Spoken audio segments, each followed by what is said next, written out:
What is up, y'all? It's your girl, Brand New, and honey, I am back in the building. This time, honey, I'm back with the Real Housewives of Potomac season finale. Child, this season finale, honey, it was off the hook. I told you all. Monique was gonna give you guys that big hearty laugh of hers. She sat up there in that seat, had no remorse. Okay, remember she at one point felt bad and, she was ready to apologize to Candace, and she admitted tonight that I apologized, for my actions. Basically, I apologized for being embarrassed by what I did, but not what I did to Candace. So we're at that lie now. Before, the lie was Candace didn't deserve it, and oh my God, and we saw her at therapy. We'll get to that. We're going to start from the ending, you guys, and then we'll try to work our way up to the beginning, and let's just talk about the important things. I'm not shocked by Monique's reaction, that she gave at the end. I told y'all what she was going to do. I told y'all the type of bitch we was looking at, honey, okay? But yeah, she was like, oh, well, the judge threw it out and decided that it wasn't an attack.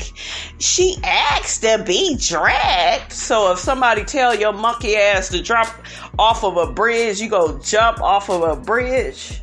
Okay, girl, just childish as hell. Don't want to take no responsibility. This is why those women don't want shit to do with you. Yes, one of them really hates you, Giselle. We know that. But I think the ladies pretty much collectively feel that Monique is full of shit. Besides probably Karen and Ashley. We see Candace, she goes into how she felt so betrayed by Monique. Y'all know they started off being, the best of friends. And then, they are at where they are at now because Monique can't keep her hands to herself and she's a fake ass bitch. Did y'all see Charisse at Robyn and Juan's engagement party? Charisse looked nice, and so did the gentleman she was with, honey. He was all right. I was like, okay, Charisse, look at you. Got you somebody your age, because y'all know Miss Charisse, honey, like to date the young men, honey, okay? So basically, towards the end, we see everybody dancing, having a good time. They say that Giselle and Jamal's daughters are finally more accepting of their relationship. I say that's a damn lie. I don't believe that. How the hell they go just accept it, all of a sudden? The whole damn season, they was annoyed with their parents being together. So that's a damn lie. Giselle's a big ass liar. She needs to do better on her storyline, honey, okay? And it also says the couple does not plan on moving in together anytime soon.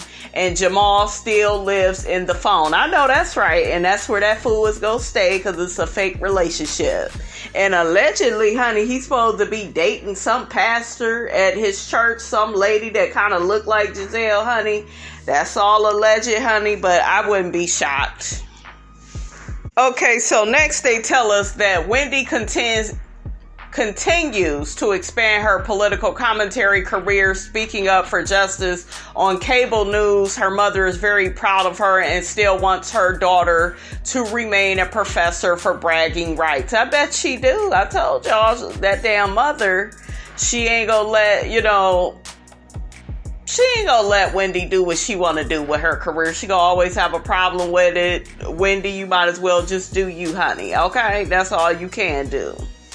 And Wendy really irritated me, you guys, on this episode. She was just overstepping her boundaries. She did a lot of yelling and shit. I was like, bitch, shut up.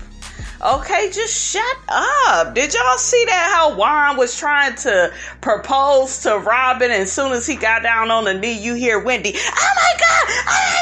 I'm like, if you don't get your ass on over to the right and shut your ass up, we the viewers have been waiting on this moment for like 10 years. It's finally here, and we don't need your 1200 degree having ass messing up the moment. Girl, bye. Okay, so next they let us know that Robyn and Juan plan to build a new home in the DMV area and to eventually have an island destination wedding. I'm like, well, I hope y'all got the motherfucking coins, okay? I hope y'all got the coins. Juan, you need to take over those finances. Child, that's all I got to say on that. Next, they talk about Candace and Chris, and they say that Candace is determined to move forward with her life. She and Chris plan to start baby making in the fall. She wants to avoid having an Aquarius baby because they are crazy. I know that's right. That's funny. That do sound like some shit that Candace would say. Aquarius, how are they? They are a little strange, honey. Y'all is a little strange. If there's some Aquariuses listening, honey, y'all are some strange birds, but y'all are very innovative, very original, okay? You have an eye for detail. They're creative. Aquarius, you know, they their own person, so... I don't know. Y'all think Candace is ready for a baby? I don't think Candace is ready for a baby. She needs to sit that out, okay? Because Candace, you my girl and all, I love you, but you be acting way too overly emotional about certain stuff. And I thought that you were working on that, but I still see that you need some work. Especially when you got to talking about, talking to, I should say, you got to talking to Karen and this whole thing of her not being loyal to you. Girl, everybody is on your damn team, you know, and I guess Candace was upset because she felt like, well, Karen invited Monique, you know, around the same time, you know, she had me there. That ain't even true. I think she told Monique 4, then she ended up telling, I guess, Candace 5, and then, you know, Candace was running late, so Karen was like, well, just come at 6, you know. That was probably when Karen and Monique were still talking, you know, and catching up. So, Candace, you're being selfish, okay? You are acting as if Karen is only your friend. She's Monique's friend too. And I get that you hate Monique. Monique was wrong. Y'all know how I feel about the situation, but I feel like Candace is overreacting. And yes, you know, Karen has lied to the girl. She should have just told the truth.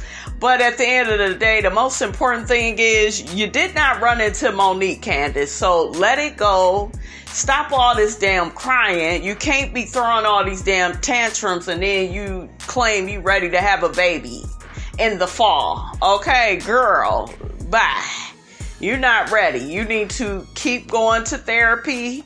You know, keep doing your song, and I guess she got some movie on BET, you know, that's coming out that she's been working on. Keep doing that, and then you have some growing to do, Candace, because you be doing too much. I love you. I do. Y'all know I love her mouth. Candace don't take no shit, but she was just so wrong with how she dealt with this situation with Karen. You kept letting Wendy gaslight you, Wendy, the whole damn episode. Oh, well, Karen ain't nobody's friend. And bitch, you just got on the show. You don't know how much of a friend she's been to Candace. You just see this one situation. And I like that Wendy has Candace's back, you guys. Y'all know I'm here for that. But I felt like she was just going a little bit too hard. You know, planting shit all up in Candace's head. I'm not with that. Please fall back from doing that next season, Wendy. And please don't bring up your damn degrees, because don't nobody want to hear about that shit. What the hell did y'all think about Michael Darby the whole damn episode? He kept trying to relate to Ashley and Giselle and, you know, other people that Juan wasn't going to propose to Robyn. And, you know, it's taken him a long time to commit. I am so happy that damn Giselle blurted out, you just mad that, you know, he ain't going to be messing with your Crocodile Dundee looking ass. That's true, because we all know that Michael wants Juan. That's the husband, you know, or boyfriend on the cast of, you know, that's the person who's DICK he wants to suck. Okay, that is the one. Y'all know he be all up in Juan's face. Okay, so I thought that was some hater shit. I was like, you don't know shit about their relationship, Michael, shut your ass up. And Ashley was entertaining it like the goddamn delusional fool that she is. She was getting on my damn nerves. Acting all shocked at her stupid ass husband clowning and acting a fool at the damn engagement party. He is the definition of a racist white man that feels like he is so above the law. He didn't like them black security guards backing his ass up out the event. He didn't want to leave. He kept tussling and arguing with them. Ashley is embarrassed, but bitch, you ain't too embarrassed because you went on a fucking vacation right after this event and you pregnant with baby number 2. And then they give us that bullshit about them being stronger than ever. I said, this is the song that doesn't end, and it goes on and on, my friends. Some people started singing it not knowing what it was, and they'll continue singing it forever just because it is the relationship that doesn't end, and it goes on and on, my friends. I'm so sick of Michael and Ashley. That is what I think of. They chaotic relationship. It just goes on and on. They get so much stronger. Bitch, please, Ashley, you were confused. You was on the brink of a nervous breakdown trying to chase Michael around and try to predict his behavior, try to get him to calm down. You try to separate yourself from him. You just looked stupid and looked a fool like you always do. So you did not disappoint because that is what you do on the regular. Then I saw her talking to Sharice, trying to get some help with the situation. Girl, Sharice can't help you. Okay, you need to go get that divorce and let's call it a day. Stop wasting our time. But Michael acted a damn fool at that engagement party, and Juan looked like he was ready to put his ass out because Juan got serious with him. And y'all know normally Juan, you'll see Juan like you did an episode joking with him and he kept calling him my guy, but shit, Juan was like, look, you need to keep it together. And as far as Chris Bassett and Michael, let's get to that. Okay, so the way it started up was Candace was going off on Karen, pointing at her, getting real emotional because Karen, was being real calm and taking up for Monique, and y'all know Candace don't want to hear that shit. She began going in on Monique. Well, she's a bitch and she can't control herself, which is true. Monique is, was wrong and she can't control herself. So she was right on that. But I just felt like Candace was just going in a little bit too much on Karen. And it was because of the fucking gaslighting squad, that they got on the show. Wendy, Giselle, all up in Candace's damn ear. She ain't your friend and she ain't got your back, girl. So Michael saw that. He was watching them. And he went up to Chris, got up in Chris's face and began saying, oh man, you need to check your woman. You need to check your woman. And Chris was like, Michael, get your ass up out my face. And he never pushed Michael, grabbed him or anything. He was just getting him out of his face. You know what I'm saying? And everybody pretty much saw that, but Michael had to put 20 on 10. Get that man away from me. I'm going to call my lawyer on you. He needs to leave. Security, you need to get him. And just deflecting, acting a damn fool. Just ridiculous, honey. So anyways, honey, Candace and Ashley see both of their husbands having a disagreement. They arguing, going back and forth. The security guards, they got Michael at this point. Candace is going in on Michael. Michael, I wish you motherfucking would put your hands on me. Ashley get to saying to Candace, oh, you say Monique ain't got no self-control. Neither do you. Gaslighting. Y'all know the rest, honey. Just a mess. Just a fool. I was actually mad because I was looking forward to, to seeing Michael get his ass handed to him, but it didn't happen. Okay. Chris Bassett, very mature guy, because the guys I know, they would have beat Michael's ass. Okay. Michael just really represented white power. I just really got that he is a selfish, racist man. He was talking down on Chris, saying all types of insults, saying how poor he is, how unsuccessful his restaurant is. He's struggling. He's broke. I got money. Michael, you're very immature, you insecure, you nasty, you just all out petty. He was acting a fool. But yet, Ashley, you keep having babies by this man. Girl, bye. Oh, I love that damn choker that Karen had on. Karen looked sharp. All the ladies looked pretty nice. They did.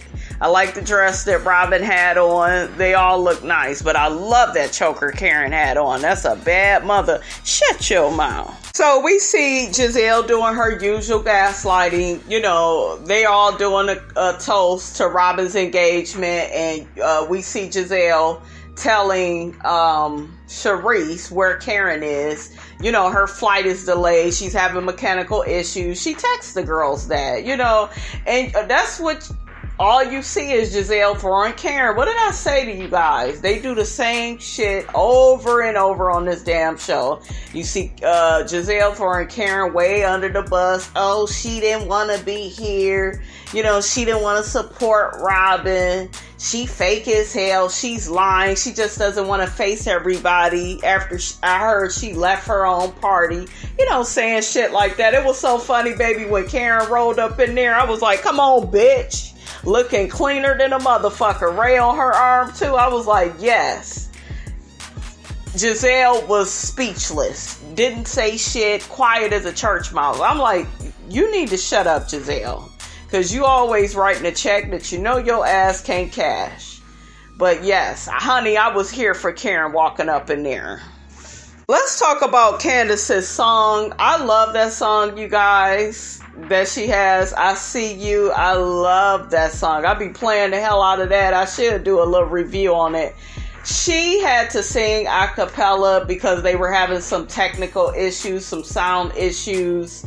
Ashley was throwing shade in her confessional, talking about, well, that go-go beat is what really brought that song home. And, you know, you could use a go-go beat and make a hit out of anything. Bitch, shut your hating ass up. You can't sing. You ain't got no talent unless it involves laying on your back for you to get a check. Okay?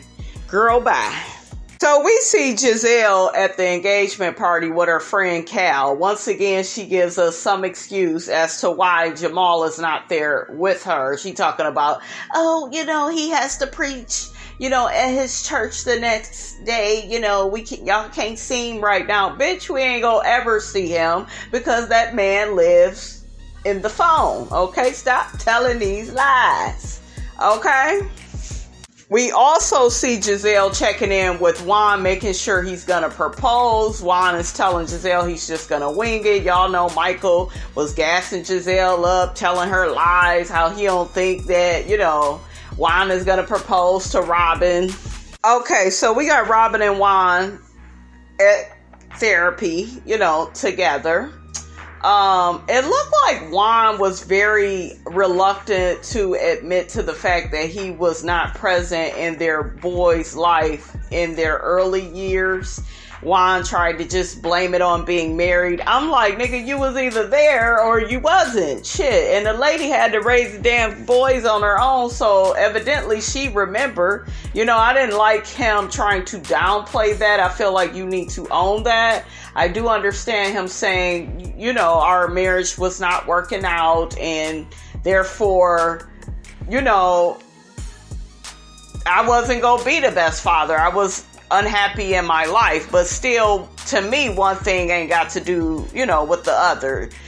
Even if your marriage ain't working out, you still got children to take care of, and you should have been more present and available for those children. I don't know why men always try to get out of, you know, taking care of their damn kids, honey, okay? I really felt for Robyn when she said she had to raise her children, you know, by herself, and, you know, Juan was never around. But I'm not buying the part where she says, oh, it was easy for me to file a divorce.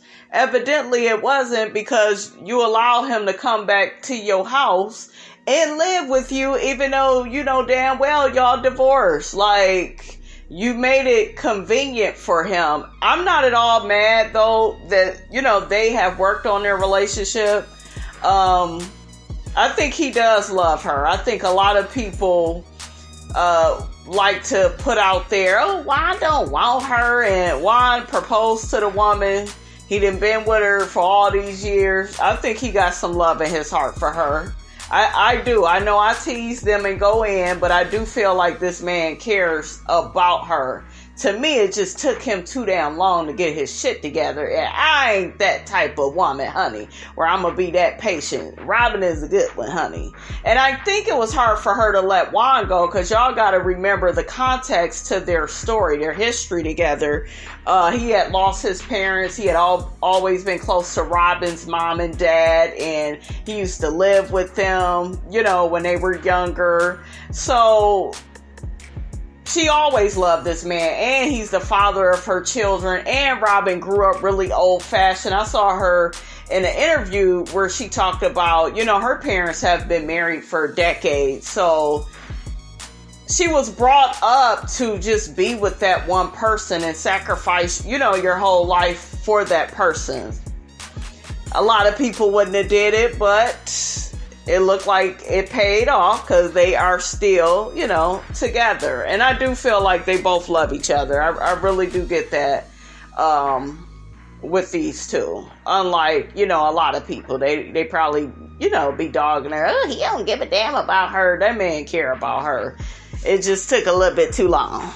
Honey, this video is really out of order, honey, but y'all know how I feel, honey, okay? But anyways, Karen was gaslit like a mug. I told y'all, was asking her about why she was late and did she really have mechanical issues. I'm like, why the hell would she even lie about that shit? When I tell you I wanted to choke the shit out of Wendy, Giselle, just all of them collectively. Stop doubting this lady. She say she having issues. She still made it like, be happy she's there. You know, they was really pissing me off with that. But that's what they do. And I hated how they kept on asking her, well, you knew you was having your event. Why you go out on a date with your man after the event? And Karen shot back. I think it was Wendy that was saying all that shit. I'm like, Wendy, shut the hell up, girl. You got your own problems, okay? I feel like Wendy, you guys, just wants to have a problem with Karen. It's kind of like, ooh, that may keep me on the show, honey, okay? But, I just feel like you don't question a grown woman about why she wants to go out on a date with her man. That's her damn man. That's her business. I think Karen mentioned they went to KFC. You know, like, who cares? Let her do her. It's her event. Like she said, she paid for it. Be glad you was invited. See, I didn't like all that gaslighting. Okay, so we have a scene where we see Giselle and her kids decorating their tree in their new home. Giselle mentions that their father will be there for the holidays and then he'll have to go back to Atlanta. As usual, honey, them daughters, they was not entertained. They didn't even say shit. They like, yeah, whatever, bitch. We'll go along with this fake storyline if you want us to, honey, okay? We see Wendy and her husband, they out on a cute little date, you know, drinking they drinks, honey. I was like, they trying to get drunk as hell. So next, honey, we see Monique. She's talking to a counselor about the whole situation with Candace, and she says that her appetite has been inconsistent. I'm like, bitch, that's your problem and your fault. You shouldn't have put your hands on that girl. And then she got to, you know, going in on the fact that Candace was about to press charges on her. And, oh my God, it just stressed me out. You wouldn't have been stressed if you would have been an adult and you would have kept your hands to yourself. You wouldn't end up in these situations. I need for Monique to own her shit and grow up and take some responsibility and accountability if she's going to be on this show. Other than that, you guys, she don't need to come back. She doesn't, because I'm sick of all this lying, this flip-flopping. I'm sick of it. I actually thought it was very interesting when Monique said it feels really bad to be iced out of the group, but like I kept telling y'all, this is the same shit that she wanted for Candace. Okay, so we gotta watch the words that we speak upon other people, because we can end up suffering from karma, honey, and being iced out of the group our damn selves, okay? Monique says she still feels like she has to prove herself around the women, and the counselor lets her know that, you know, it seems like maybe you have a wall up where you're constantly protecting yourself, and these women, you know, they can't really get to know who you are because you got this big ass wall up. And I think the wall, you guys, for her would be connecting with them on a real level. When she came on this show, she was doing a lot of bragging, my husband, and we got this and we got that. And, you know, it's all well and good to have things, but like I said, it just came off inauthentic, I feel like, to a lot of the girls.